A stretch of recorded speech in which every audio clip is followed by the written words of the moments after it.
দূৰত্ব সূত্ৰ বুলি কওঁ ডিস্টেন্স ফৰ্মুলা যাক আমি কি বুলি কওঁ দূৰত্ব সূত্ৰ বুলি কওঁ দূৰত্ব সূত্ৰটো কেতিয়া ব্যৱহাৰ কৰিম যদি আমাৰ হাতত দুটা বিন্দু আছে সেই বিন্দু দুটাৰ এটাৰ পৰা আনটো বিন্দুলৈ কিমান দূৰত্ব এটাৰ পৰা আনটো বিন্দুলৈ কিমান দূৰত্ব সেই দূৰত্বটো আমি ওলাব পাৰো এটাৰ পৰা আনটো বিন্দুলৈ কিমান দূৰত্ব সেই দূৰত্বটো আমি ওলাব পাৰো সাপোজ ইয়াতে এটা বিন্দু আছে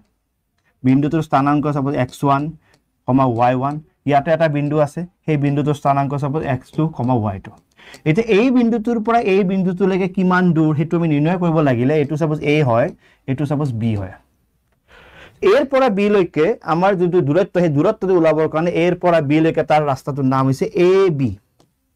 এই ৰাস্তাটোৰ নাম ab আৰু সেই ab ওলাবৰ কাৰণে আমাৰ এটা ফৰ্মুলা থাকিব ফৰ্মুলা দেখাৰ এনেকুৱা ইয়াৰ প্ৰথমটো আৰু ইয়াৰ প্ৰথমটো মাইনাস কৰিব লাগে তো x2 - x1 ও কারেক্ট x1 - x2 ও কারেক্ট x2 - x1 ও correct Similarly, y1 minus y2 correct, y2 minus y1 correct, y2 minus y1 whole square. আর এই যোনটো সূত্ৰ মই তোমাক লিখি দিছো এই সূত্ৰটোৰ নাম হৈছে ডিসটেন্স ফৰ্মুলা